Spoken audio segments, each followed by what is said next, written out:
My name is Elena, and I am 32 years old. My son Noah is fighting for his life with a rare kidney disease. The specialized surgery he needs costs $85,000. When I asked my wealthy parents for help, they refused. Yet they spent $230,000 on my sister Amanda's extravagant wedding just 3 months later. The betrayal cut deep, and I didn't think I'd ever speak to them again. Before I continue my story, please let me know where you're watching from and subscribe to follow my journey of heartbreak and unexpected healing. I grew up in a sprawling colonial home in Greenwich, Connecticut, where appearances mattered more than anything else. My parents, Harold and Margaret Wilson, built a successful real estate development company from the ground up. By the time I was in high school, they were managing properties worth millions across New England. Our family vacations were always in exclusive resorts, our clothes always designer brands, and our cars always the latest models. Money was never discussed except as an achievement. My younger sister Amanda was the perfect daughter in their eyes. She was sociable, conventionally beautiful, and most importantly, she shared their values. She studied business and finance, joined the right clubs, and dated boys from families my parents approved of. I loved her, but there was always that undercurrent of competition that my parents seemed to encourage. I was different. I found more joy in reading books than attending country club events. I volunteered at the local literacy center rather than networking at charity galas. This created a subtle distance between us, though my parents never explicitly said I disappointed them. At least not until I decided to become a teacher. The day I told them I wanted to major in education was the first time I saw real disappointment in my father's eyes. "You have so much potential, Elena," he said, looking at me as if I had announced I wanted to live on the streets. "Teachers don't make any money. Is this some phase you're going through?" "It's not about the money, Dad," I tried to explain. "I want to make a difference in kids' lives." My mother sipped her wine and exchanged glances with my father. "You can make a difference by being successful and donating to good causes, dear. That's what responsible adults do." I stuck to my decision despite their disapproval. During college, I met Jason at a campus volunteer event building homes for families in need. He was studying engineering, came from a middle-class family in Ohio, and had the kindest eyes I'd ever seen. When we started dating, I knew my parents wouldn't approve, but for the first time in my life, I didn't care. When I brought him home for Thanksgiving my junior year, my fears were confirmed. My mother was politely cold, and my father barely engaged him in conversation. Later that night, I overheard them in the kitchen. "He's not our kind of people," Margaret, my father, whispered. "She's going through some sort of rebellion. She'll grow out of it." Jason and I married 2 years after graduation in a simple ceremony at a local botanical garden. My parents attended, but contributed minimally to the wedding, claiming they wanted to respect our wishes for simplicity. Amanda served as my maid of honor, though I could tell she was torn between loyalty to me and our parents' expectations. Our early years of marriage were modest, but happy. Jason secured a position at an engineering firm, and I found a job teaching fourth grade at an elementary school. We bought a small house in a decent neighborhood, saved what we could, and built a life based on what mattered to us, not on what others thought. When I found out I was pregnant with Noah, it felt like a miracle that might also heal the rift with my family. My parents seemed genuinely happy at the news, even throwing us a baby shower at their country club. For a brief moment, I believed that a grandchild might bridge the gap between our different worldviews. The day Noah was born was the happiest of my life. Jason cried as he held our son for the first time, and even my father seemed moved when he visited us in the hospital. My mother brought a silver baby rattle that had been in her family for generations. "Maybe things will be different now," Jason said hopefully as we brought Noah home. For a while they were. My parents visited every few months, bringing extravagant gifts for Noah and taking countless photos to show off their grandson. Amanda's career in investment banking was soaring, and she remained single while focusing on climbing the corporate ladder. Our family dynamics seemed to have reached a peaceful equilibrium. Noah was an active, joyful child with Jason's curious mind and what my mother called my stubborn streak. His early years were filled with normal childhood milestones: First steps, first words, first day of preschool. Nothing prepared us for what would happen when he turned 6. It started with fatigue. Noah, who usually had boundless energy, began asking to rest during playground time. His teacher mentioned it during our parent conference, but we didn't think much of it until the swelling began. First around his eyes, then his ankles. When he developed recurring fevers, we knew something was wrong. The pediatrician ran initial tests and referred us to a specialist. I still remember the doctor's face when she came in with the results. She sat down slowly, arranging the papers in front of her with too much care. I'm afraid Noah has a rare condition called focal segmental glomerulosclerosis, she said, using a term that would soon become all too familiar. It's a kidney disease that causes scarring in the filtering system. Jason gripped my hand so tightly it hurt. What does that mean? He asked. Can it be treated? The doctor explained that Noah's case was unusually aggressive. Standard treatments would likely slow the progression but not stop it. She outlined a treatment plan involving medications, dietary restrictions, and regular monitoring. The next few months became a blur of hospital visits, medication schedules, and watching our son struggle. The standard treatments helped temporarily. Noah would have good weeks where he'd almost seem like his old self, followed by crashes that left him pale and listless. During one of his hospitalizations, a visiting specialist mentioned an innovative surgical procedure being performed at Johns Hopkins. It combined targeted immunotherapy with specialized kidney repair techniques and had shown remarkable success in similar cases. Our hopes soared until we spoke with our insurance company. The procedure was still considered experimental, they explained, not covered. The total cost would be $85,000. I remember sitting at our kitchen table late that night with Jason surrounded by medical bills and insurance documents. We can take out a second mortgage, Jason suggested, his voice hollow. We had already maxed out our credit cards.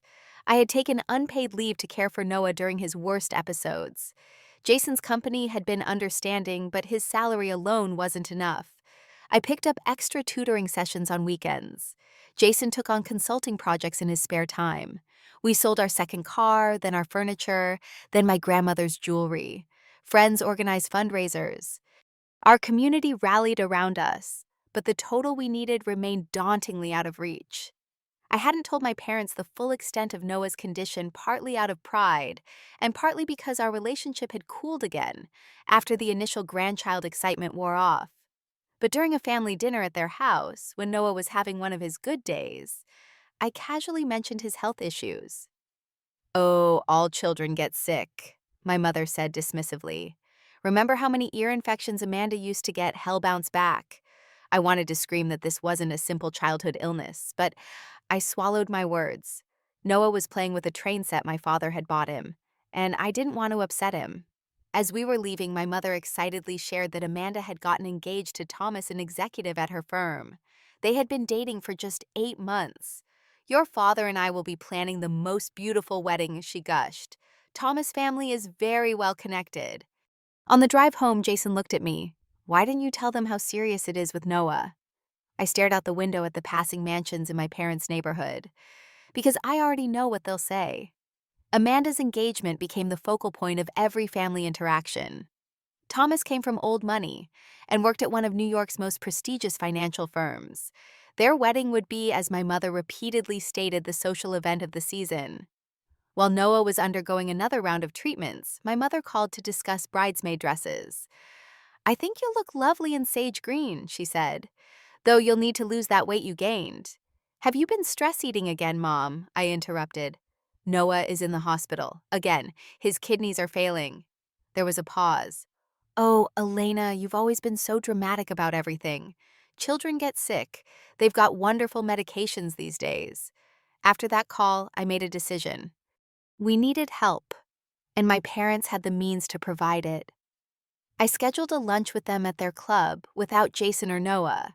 I prepared what I would say practicing in front of the mirror like one of my 4th grade students before a presentation. My father ordered an expensive bottle of wine as I sat stiffly across from them. You're not drinking, he asked when I declined a glass. I'm driving, I said, and I need to talk to you both about something important. I explained Noah's condition in detail, the specialist treatment available, and the cost. I brought medical documents and letters from his doctors. I showed them photos of Noah in the hospital. Finally, I took a deep breath and made my request. We need your help. The surgery costs $85,000. Insurance won't cover it. We've raised almost $30,000 on our own, but time is running out. Could you please help save your grandson? My mother fidgeted with her pearl necklace. My father leaned back in his chair, looking at me as if I were a business proposal he found lacking. Elena, we simply can't right now, he said finally. Amanda's wedding is in 3 months. We've already committed to the venue, the catering, the flowers. I couldn't believe what I was hearing. You're choosing a party over Noah's life? Don't be melodramatic, my mother hissed, glancing around to see if anyone was listening. There are always other treatments, and if you'd followed our advice years ago, you'd have the money for whatever Noah needs. My father nodded. You chose your path when you married down. We shouldn't have to bail you out now. I left the restaurant in tears, calling Jason from the car to tell him what happened. His silence spoke volumes. In the weeks that followed, I watched from a distance as my parents spent lavishly on Amanda's wedding. $40,000 on flowers alone. $25,000 on her designer dress. A $15,000 cake. Each new expense felt like a knife in my heart as Noah grew weaker. Jason suggested we skip the wedding entirely to focus on a fundraising event our school was organizing. But something in me needed to make one final attempt. Maybe seeing Noah at the wedding would change their hearts.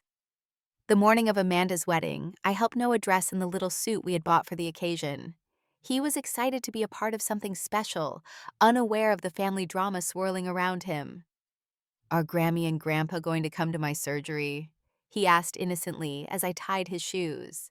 I swallowed hard. Well, see, sweetie.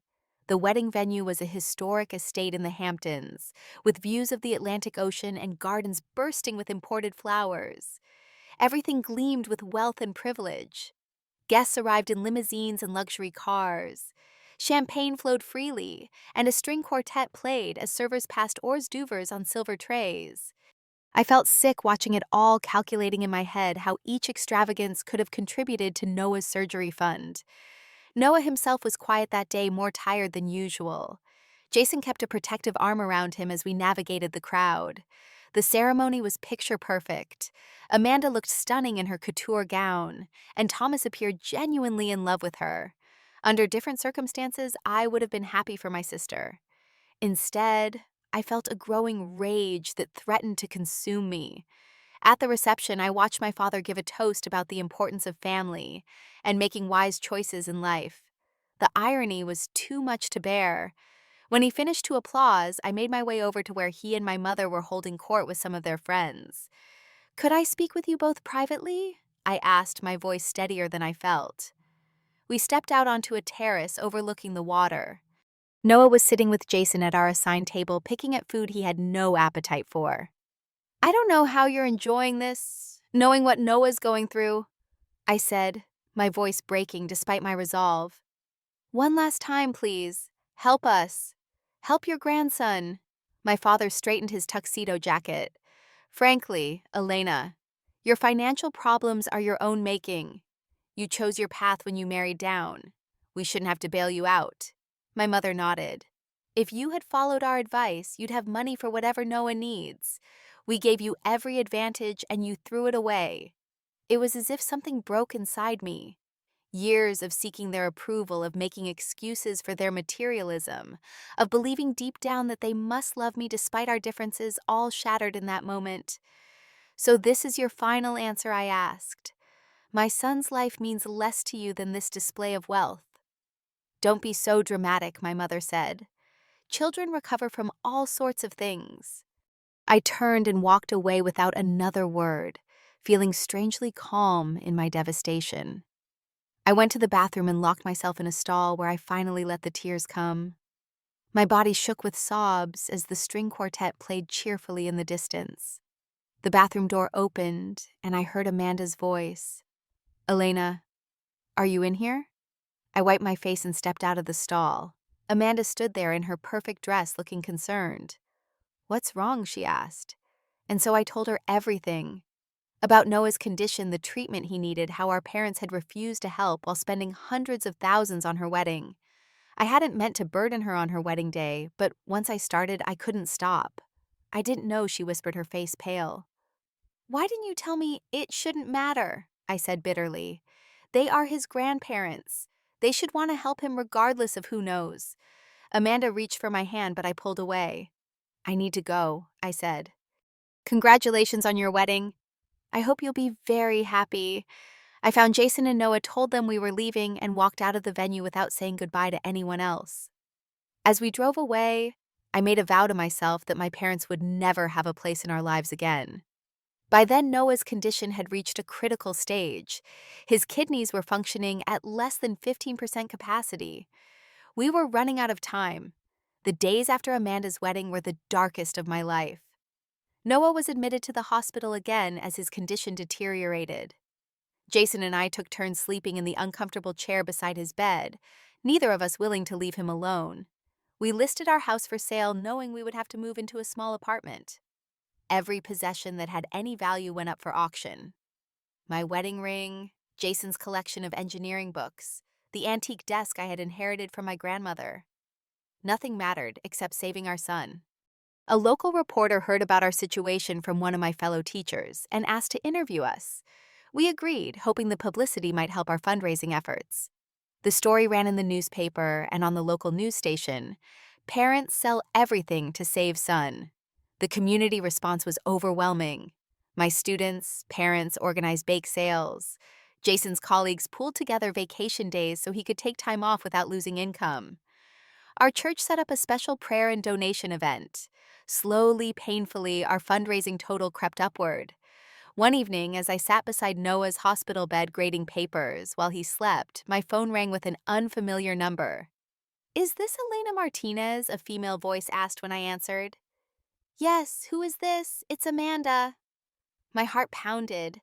We hadn't spoken since her wedding 3 weeks earlier. "I'm calling because I want to help," she said. I had no idea things were so serious with Noah.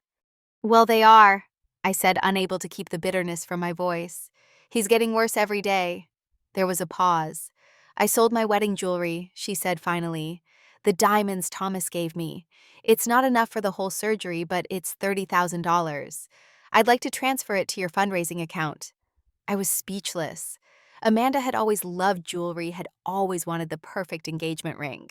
For her to sell her wedding diamonds was unprecedented. "Thank you," I managed to say. The next day, Jason's parents called. They were retired teachers living on a modest pension in Cleveland, but they had decided to contribute their emergency savings of $15,000. When I protested, Jason's mother cut me off. "Noah is our only grandchild," she said firmly. "This is what family does." Former students of mine organized an online gaming marathon that raised another $8,000. A local business matched donations for a day, adding $7,000 more. We were getting closer, but Noah was getting weaker. Then on a Tuesday morning, when the doctors were discussing moving Noah to dialysis, my phone pinged with a notification from our fundraising page. An anonymous donation of $25,000 had been made overnight. We had reached our goal. Jason and I held each other and cried in the hospital hallway. The surgery was scheduled for the following Monday. Now we just had to pray that Noah would be strong enough to make it. The night before the surgery, as Noah slept in his hospital bed with monitors beeping around him, I received a text from Amanda. "Is the anonymous donation enough?" she asked. "It was you," I replied in shock. "No, I just know about it." "Are you set for the surgery now?" "Yes," I typed through tears. "We're ready." The surgery lasted 8 hours, the longest 8 hours of my life. Jason and I paced the hospital corridors, drank terrible coffee, and held hands so tightly our knuckles turned white. When the surgeon finally emerged, his face gave nothing away. "We were able to complete the procedure," he said. "The next 48 hours are critical." Noah remained in intensive care for a week. There were complications, infections, moments when we feared we'd lose him despite everything. But slowly, incrementally, he began to improve. His kidney function stabilized. The color returned to his cheeks. One morning, he asked for pancakes, the first time he had shown interest in food in months. A month after the surgery, as we were preparing to take Noah home, a hospital administrator came to see us with some paperwork. Usually, we don't reveal anonymous donors, she said. But in this case, we were asked to give you this once Noah was in recovery. She handed me an envelope. Inside was a simple note card with Amanda's handwriting. I sold the honeymoon house in the Hamptons that Thomas' parents gave us. Noah needs it more than we need another vacation property. Love, A. I felt conflicting emotions wash over me. Gratitude toward my sister, rage toward my parents who still hadn't reached out, and a complicated mix of love and hurt that I couldn't fully process. The next 3 years were focused on Noah's recovery and building our new life. We moved into a small apartment near the hospital for follow-up visits. I returned to teaching full-time, and Jason received a promotion at work. Noah returned to school, made friends, and joined a baseball team for kids who'd experienced medical challenges. We heard through mutual acquaintances that my parents had been telling people Noah had a minor kidney infection that we had blown out of proportion. Amanda visited occasionally, always, without our parents' knowledge. She and Thomas were building their own life, expecting their first child, and navigating the complex dynamics of our fractured family. I had made peace with the fact that my parents would never be part of our lives again. Their values and mine were simply too different, and some betrayals cut too deep to heal, but life has a way of surprising you when you least expect it. It was a crisp October afternoon, 3 years after Noah's surgery. I was sitting on aluminum bleachers watching his baseball team play. Noah wasn't the most athletic kid, but he loved being part of the team. And after everything he had been through, every normal childhood experience felt like a gift. I was cheering as Noah took his turn at bat when I felt someone sit down beside me. I turned expecting to see another parent and found myself looking into my mother's face. My father stood awkwardly a few steps behind her. My entire body went cold. "Hello, Elena," my mother said, her voice uncertain in a way I'd never heard before. "What are you doing here?" I asked, my voice barely above a whisper. "We saw Noah's photo in the local paper," my father said, moving closer. "The article about kids who had overcome medical challenges. We didn't know you were living in this area now." I turned back to the field where Noah had managed to hit the ball and was running toward first base. The crowd cheered, but I could barely hear them over the roaring in my ears. "You need to leave," I said, not looking at them. "Please," my mother said, touching my arm. I flinched away from her. "Just give us 5 minutes. After the game." I wanted to refuse to tell them they had no right to appear in our lives after what they had done. But Noah had seen them. His eyes widened in recognition as he stood on first base looking toward the stands. He gave a hesitant wave. "Fine," I said. "After the game. 5 minutes." Those were the longest innings of my life. When the game ended, Noah ran over sweaty and excited. "Grammy, Grandpa," he asked, looking at them uncertainly. He had been so young when we cut ties, his memories of them were likely hazy at best.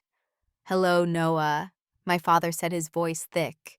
"You played very well today." Noah looked at me, sensing the tension. "These are my parents," I explained carefully. "Your grandparents. Would you mind going to get your gear while I talk to them for a minute? Dad is waiting by the car." Noah nodded and ran off, glancing back curiously. I turned to face them. "Why now?" I asked. "It's been 3 years." My parents exchanged glances. My father looked older than I remembered, his hair now completely gray. "I had a heart attack," he said simply. 6 months ago. I hadn't known. No one had told me. "It changes your perspective," he continued. "When you think you might die, makes you think about what matters." "We're not asking for forgiveness," my mother added quickly. "We know what we did was unforgivable." "Yes, it was," I agreed, fighting to keep my voice steady. "But we would like the chance to know our grandson," my father said, "on whatever terms you're comfortable with. We understand if you say no." I laughed bitterly. "Now you care about what I want. Now you respect my boundaries." My mother twisted her hands together, a nervous gesture I'd never seen from her before. "We were wrong, Elena. So terribly wrong. Our priorities were—" She trailed off, shaking her head. Twisted, cruel, materialistic, I supplied. You chose a wedding over your grandson's life. Yes, my father said simply. We did. And there is no excuse for that. I was surprised by the direct admission. The father I remembered would have justified deflected blamed. What changed, I asked. Besides your health scare, we've lost Amanda too, my mother said quietly. After what we did to you and Noah, she couldn't look at us the same way.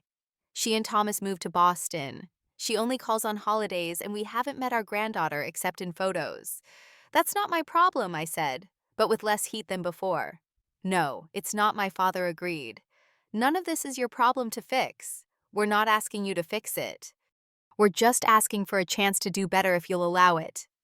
Noah came running back, his baseball bag slung over his shoulder. Can I go to Dad now? He asked. I nodded, and he ran off toward the parking lot where Jason was waiting, watching our interaction from a distance. I need to think about this, I told my parents. This isn't just about me. It's about Noah and Jason and what you're really looking for here. We understand, my mother said, reaching into her purse. She handed me a business card. This is our new contact information. We're living in Stamford now, not far from here. When you're ready, if you're ever ready. I took the card, not trusting myself to speak. They walked away looking smaller somehow than the larger-than-life figures of my childhood. That night after Noah was asleep, Jason and I talked until dawn. About forgiveness, about family, about what was best for Noah. I don't trust them, Jason said honestly. But I trust you. Whatever you decide, I'm with you. It took 3 more weeks before I called them. We met at a neutral location, a coffee shop halfway between our homes. I laid out my conditions clearly. If you want to be in Noah's life, you have to accept our values, our choices, and our limits, I told them. And I need to see real change, not just words. Anything my father said. Just tell us what you need. Make a donation to the hospital that saved Noah's life, I said. Not as a way to buy your way back in, but as a commitment to changing your priorities. They did. A substantial one that helped fund treatment for children whose families couldn't afford specialized care. It was a start. We began with short supervised visits. Noah was curious about these grandparents who had suddenly appeared in his life. He enjoyed the attention, the stories about my childhood, the connection to family history that had been missing. I maintained an emotional distance, watching carefully for any sign of the old patterns reemerging. But something had genuinely changed in my parents. My father's heart attack had forced him to retire, to slow down, to reconsider what mattered. My mother's social climbing had lost its appeal when her friends proved fair weather in the face of health challenges. Over the next year, our relationship evolved into something I would never have imagined possible. Not the blind trust of childhood, but a cautious, conditional acceptance. They respected our boundaries, never tried to impress their values on Noah, and showed up consistently in the ways that mattered. The most healing moment came unexpectedly at Noah's 9th birthday party. My father pulled me aside as Noah was opening presents with his friends. I need you to know something, he said, his voice unsteady. Every day I wake up grateful that you found a way to save Noah without our help, that our failure didn't cost him his life. I will spend the rest of my days trying to deserve the second chance you've given us. For the first time since that devastating conversation at the restaurant 3 years earlier, I felt something in me begin to truly heal. Life isn't about the grand gestures or the material possessions. It's about being there when it matters most. It's about showing up for the people you love even when it's difficult or inconvenient. It's about prioritizing relationships over appearances. I don't know if I'll ever fully forgive my parents for what they did. Some wounds leave permanent scars. But I've learned that you can build something new even on damaged foundations. That boundaries can create safety where trust has been broken. That people can change when confronted with the consequences of their actions. Most importantly, I've learned what kind of parent I want to be for Noah. One who values who he is over what he achieves. One who would sell everything I own to keep him safe and healthy. One who teaches him that true wealth is measured in love, not dollars. Would you have been able to forgive in my situation? Or would you have kept that boundary permanent? Comment below and let me know your thoughts. If this story resonated with you, please hit the like button and subscribe for more real-life experiences. Thank you for listening, and remember that sometimes the hardest trials reveal our greatest strengths.